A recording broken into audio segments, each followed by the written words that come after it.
from Arc Raiders to Escape from Duckov, extraction shooters seem to be enjoying something of a renaissance right now, to the delight of FPS fans like myself. But of all the newcomers to that space, none have captured my attention more than Marathon, since I first played its early alpha over a year ago. Even through some of Bungie's recent lows, the notion of taking the high-stakes looting deathmatch that is an extraction shooter and combining it with the unparalleled shooting for which the studio is known has always been an awesome idea. Now, having sweated it out for over 65 hours in Marathon's most unforgiving maps and game modes, that rad concept turned out exactly as well as I was hoping it would. With absolutely stellar gunplay, a shocking amount of compelling lore to dive into, and a loot grind so hard to step away from that I've had trouble finding time to finalize my thoughts in between runs. There's still plenty of room for tweaking, whether it's balancing some of the playable runners, adding a map or two,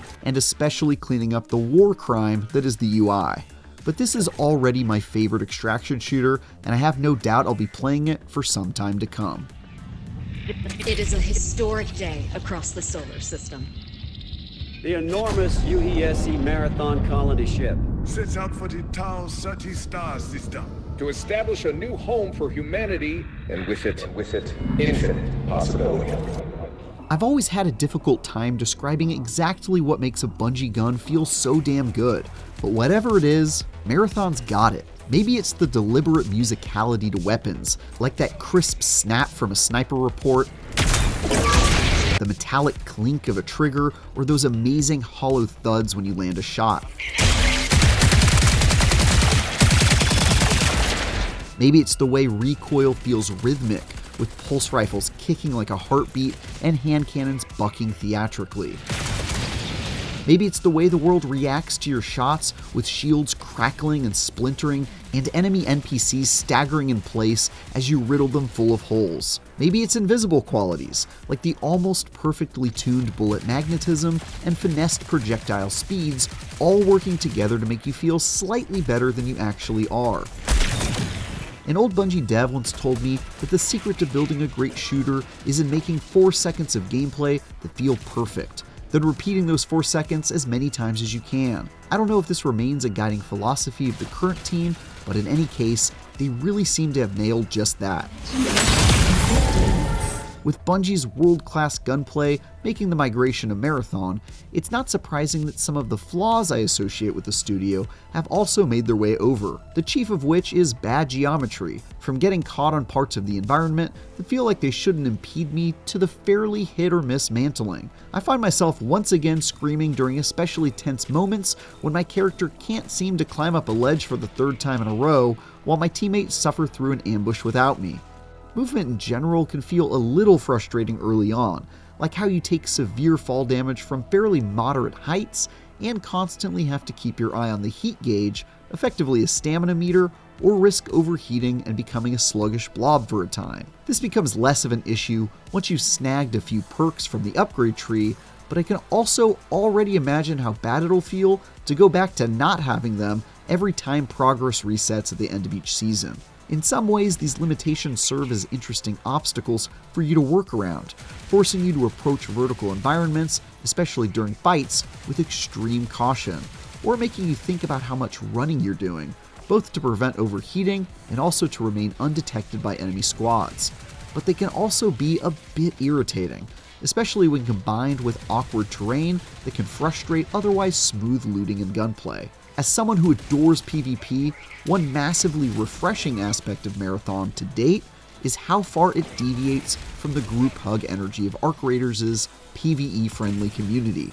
Don't get me wrong, cooperating with others can be a good time, but one of the major drawbacks is that you don't get to see the PvP shine when it happens so rarely. In a game like Marathon, with Bungie's legendary FPS chops on full display, I'd be pretty disappointed if PvP encounters were as uncommon as they've become in Arc Raiders, because those gunfights are without question the best part of any match. And by God, is Marathon an absolutely disgusting pit of vengeful players, mercilessly shooting and stabbing everyone on sight. These are my people.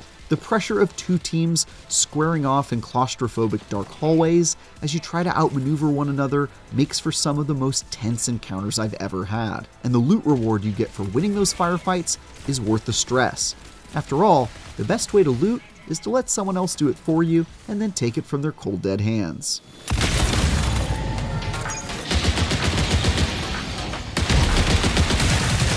The mark of a great extraction shooter is that one more run feeling, and a big part of that lies in how fun the long-term loot game and progression is. That relies on both the badass weapons and gadgets you'll find, as well as the quest items you'll be asked to collect if you want to unlock an upgrade or complete a mission you've been given. After dozens of hours, I'm still completely glued to my screen.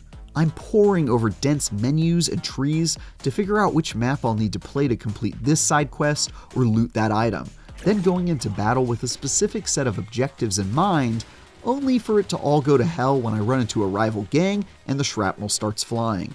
Finding a prestige tier weapon or piece of equipment that completely changes how you play, like a backpack that generates ammo from thin air whenever you score a kill, makes all the pain of defeat you'll inevitably suffer worth the heartache. But even when you lose it all, you might at least clear a quest or manage to gather a few materials needed to buy an upgrade that makes you just a little less likely to get your ass handed to you in the future. Priority contract complete. Unlocking a perk that decreases how much heat you generate from running around or reduces the fall damage you take can be a pretty big game changer in the long run. So I almost always felt like I was moving the needle forward in some way. If there's one thing holding this awesome progression climb back, it's the fact that onboarding is quite tough, as very little is explained to you. I certainly benefited from having played loads of extraction shooters before, as well as the crash courses Bungie gave me during previous preview sessions. But even with all that, there are still lots of moments where you'll just have to puzzle through some of the more complex systems. With a whole bunch of confusing mod slots to fill and upgrade menus that demand quite a bit of your time to fully understand. It takes quite a few hours of playing to get the hang of some pretty basic stuff. Worst of all are the extremely poorly explained mission objectives while out in the world that are sometimes represented by a single floating icon. This is by no means at the same level of obtuseness as something like Escape from Tarkov, and some of this friction seems like it's just a part of the extraction shooter DNA. But I could definitely see some folks bouncing off Marathon because of stuff like this, and that's not ideal. There's also an impressive amount of diversity in the small handful of maps currently available. Perimeter, the starting map, is a spread out series of structures that isn't the most interesting map and has a lot of empty space, but is perfectly tuned for newer squads as they rotate from each of the miniature hubs and start to dip their toes into the kill or be killed nature of Tau Ceti 4. Dire Marsh is a massive sprawling swamp that's a sniper's dream and ups the ante both in terms of the loot to be claimed and the caliber of the players it draws. Outpost is perhaps the best extraction shooter map ever made, with tons of loot and secrets crammed into its tiny, highly vertical design. It corrals players into near constant conflict as they race to acquire keycards and break into the vault-like facility where all the best goodies are kept. Extracting from each of these maps requires you to significantly level up your skill and understanding of Marathon's challenging gameplay and mechanics, providing yet another ladder to climb as part of its already stellar progression systems. That said, I can't help but feel a bit disappointed at having only 4 maps to explore at launch, even though those 4 are pretty great across the board. Here's hoping Bungie can stick the landing with the live service model by providing a steady stream of new places to battle it out over time. Marathon makes use of the hero shooter model, with different characters that have preloaded abilities that complement one another and appeal to different kinds of players. However, this is one area in which the shooter falls a bit short. Sure, you can turn invisible or hide yourself in clouds of smoke as the slippery assassin, or heal and revive others as the support character Triage, but these archetypes are mostly generic shapes of characters that we've seen a bunch already, and are done a bit better in plenty of other games. They're certainly not bad, and I've actually had a great time giving each a try to figure out which I jive with the most, but compared even to Bungie's own Destiny, where each class has an extremely unique identity and a suite of interesting skills, Marathon feels just a little underwhelming in this regard. It's also only been a couple weeks since Marathon came out, and I already feel like certain runners lag behind their peers, like how weak Recon's ability to ping enemy locations is relative to Destroyer's defensive shields and devastating shoulder-mounted rockets. After the server slam a few weeks back, one of my main complaints was that the UI and menus were an incoherent mess that I still felt like I was wrestling with after 20 hours. Now, having gotten quite far into the weeds with the final product, that frustration has only deepened with understanding. While certainly as stylish as just about everything in Marathon, the menus are a painful jumble of squares and rectangles that feel like they were designed with vagueness in mind. For example, it's baffling to me that mods are represented by identical nondescript icons, so you have to physically hover your cursor over them to even understand what they are. Managing your inventory, which quickly becomes a convoluted jumble of hard-to-identify items, can be quite frustrating for this reason, especially when you're in the heat of combat and need to make a swap of some kind, but first have to figure out which absurdly generic item is the one you're looking for. There are other small things like how the controls handle swapping held items for ones you find, or moving things like mods from your weapon to your backpack that are just way more cumbersome than they need to be. This is the area I think needs to most immediately improve. It's quite messy as of now. While bad UI isn't the most surprising issue in an extraction shooter, where that's practically the industry standard, one area in which Marathon unexpectedly excels is through its lore and drip-fed story. You've traveled oh so far to trespass where you are not welcome. After almost every mission, I've had factions to meet or chat with, a few quick lines of dialogue thrown my way, or some lore unlock for me to read. I found myself really interested in learning more about this creepy world and its bizarre inhabitants, like the bioscience AI Nona, who talks to you as a weird silkworm and asks you to unlock the hidden potential of your runner shells. To throw your bodies upon their altar as sacrifice to the endless horrors your ambitions invite.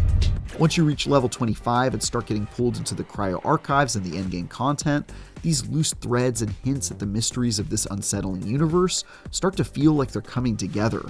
I won't spoil the particulars, but longtime fans of the Marathon universe should be pretty pleased with what's in store, and I'm really curious as to where it'll go next.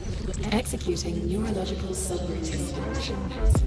Speaking of the endgame, I've spent a fair amount of time now diving into Marathon's most harrowing mode yet, the Cryo Archive, and I'm happy to report that it's one of the most intense and badass things Bungie has created in a long while. The special map requires that you bring some of your best loot into battle, a minimum ante of 5,000 credits worth of gear, and transports you to the first floor of the UESC Marathon ship from the original game. What starts out as a straightforward process of taking down beefed up NPC enemies and unlocking higher levels of security clearance to access other wings of the ship devolves into absolute mayhem when you inevitably encounter enemy players armed to the teeth and fighting for their lives.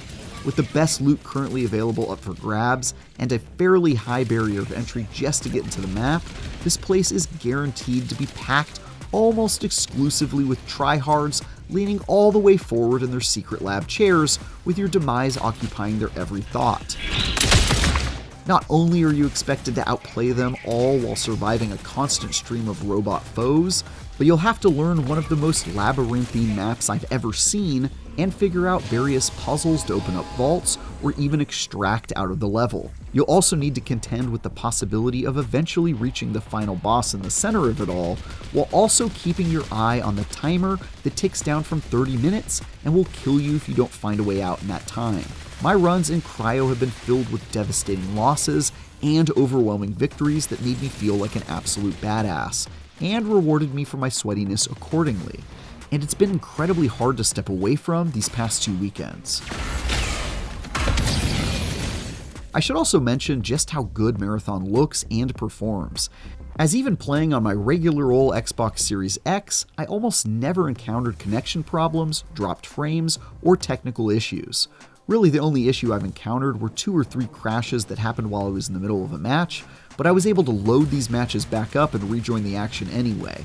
Not only are the frames rock solid, but environments are stylish as hell, with spooky and off-putting loading screens that show weird metaphors for transhumanism and immortality, and gorgeous levels that have an odd artificial feel to them. Though I will say that after playing more than a dozen hours in a single day, I left feeling like I was losing my mind from prolonged exposure to that incredibly unsettling aesthetic. But hey, maybe that's how I should feel about my life.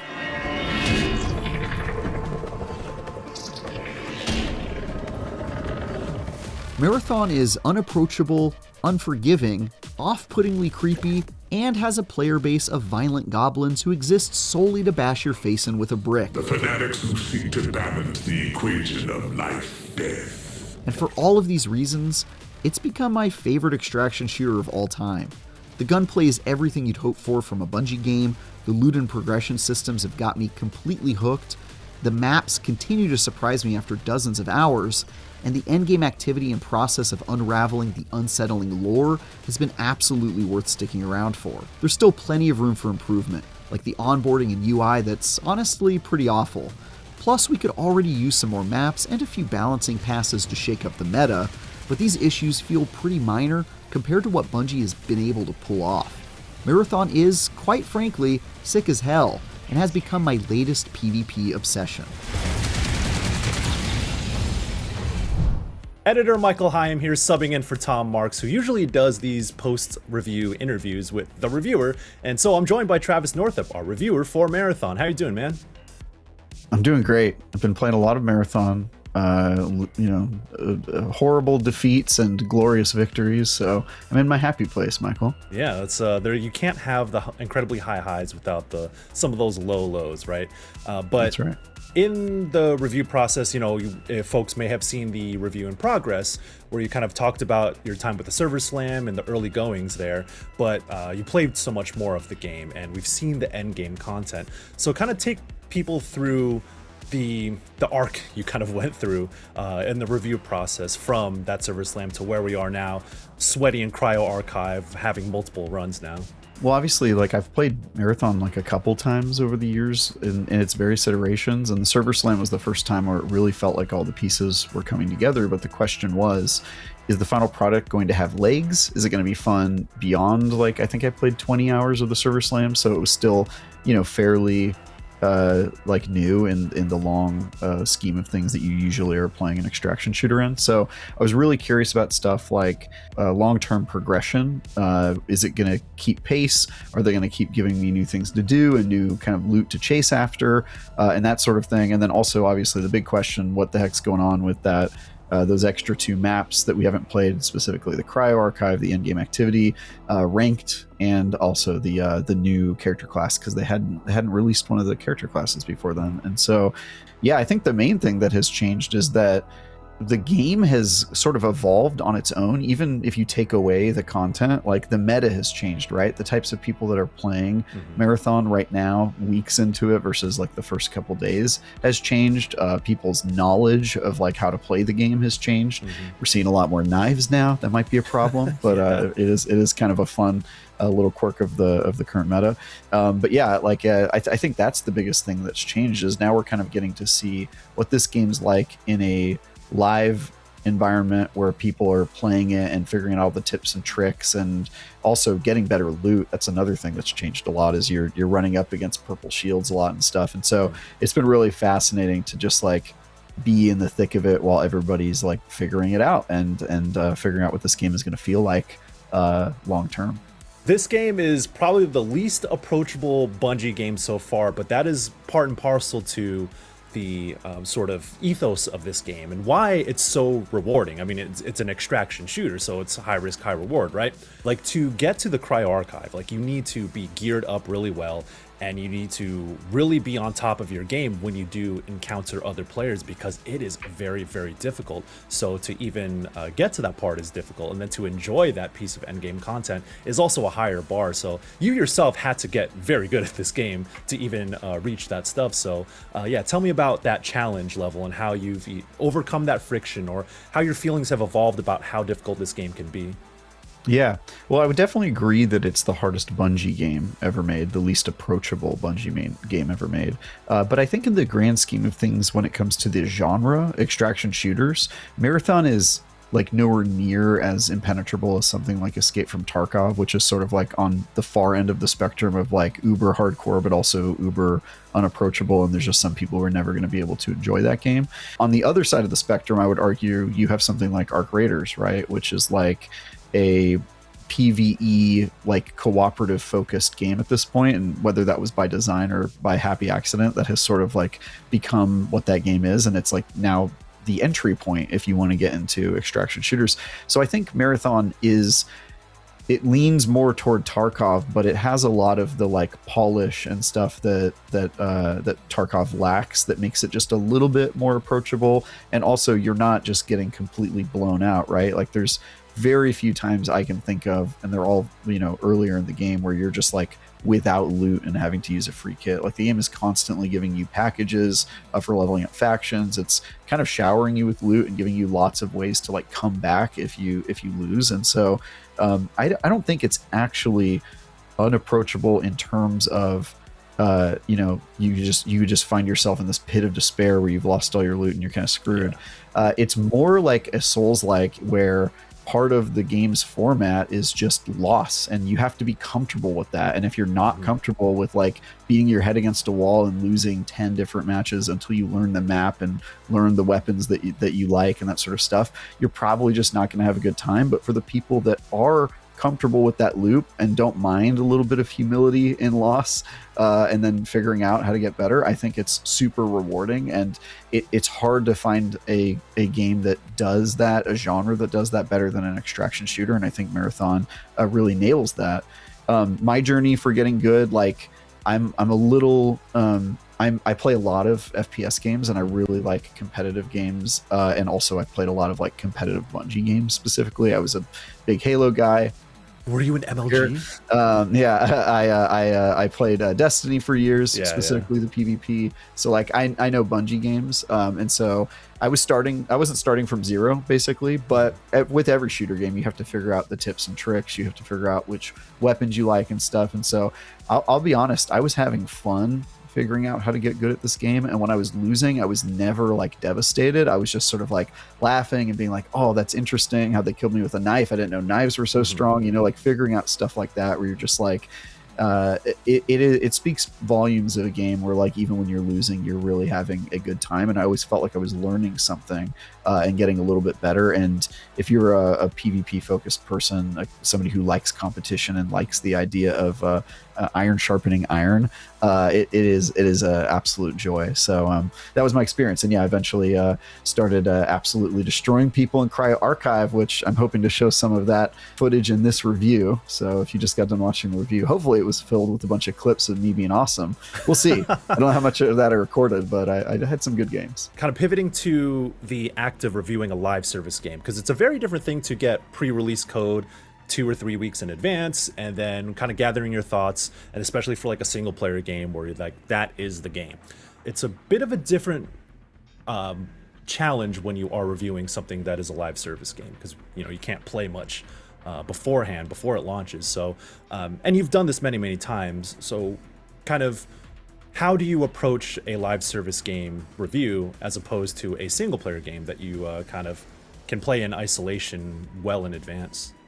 Yeah, it's a tough one, right? Because the goal is with a review to be useful to potential consumers making a purchasing decision or a decision about how they're going to spend their time, and not being able to do that the day the thing comes out and they have to make that decision, or their first opportunity to make that decision, is kind of tough. But I play a lot of live service games, so I'm kind of an old hand at this sort of thing. Playing a single player game and being able to play it all and get it out before the game comes out is awesome. Like it feels good to get it out, having enough time to play like everything and speak definitively about the game, and then be the most useful to readers who are trying to navigate this stuff. But with live service, it's usually not an option. Like some studios have tried to do a thing where they get you to come onto their campus and they play on like closed servers before the game comes out. Like you'll be there for like a week, but not everyone has the budget to do that. It also is tough like coordinating it, and you also don't really get the full experience of it being in the wild, because once it's out into everyone's hands, the meta is very different than if you're just playing it with streamers or YouTubers or media folks who tend to be at those sorts of review events. And so my goal with any review is just to play as much as I feel I need to play to where I have a complete picture of the game and can speak definitively. At IGN, part of that includes like, you have to beat the game. Especially if you're playing a single player game, you got to get to the credits. And with multiplayer game, it just usually means you have to get to whatever the end game is and experience enough of that to speak informed about it. So my goal with this was just to get through it as quickly as I could and see everything I could and feel like I had gained enough information to make a recommendation or not. And doing that in the wild is harder because there's lots of people already forming impressions, and they're changing things is another thing. They change things while you're playing the game when it's out in the wild, and so you're like seeing patches in real time, and so you're kind of aiming at a moving target. But honestly, you're aiming at a moving target no matter what game you review these days, because even single player games get patches after the game comes out. And so, yeah, I guess the short version is I try my best, and that's really all you can do in this sort of thing. Is you give it a fair shake and play it as much as you feel you need to speak definitively and be informed about it. And so that's what I try to do. Well, Travis, thanks so much for joining me to talk about your marathon review in a little bit more depth. And there's no shortage of reviews from him, so check out his reviews of Escape from Tarkov and Arc Raiders if you want to stick in the extraction shooter genre. Also, check out his review of Crimson Desert. And for everything else, stick with IGN.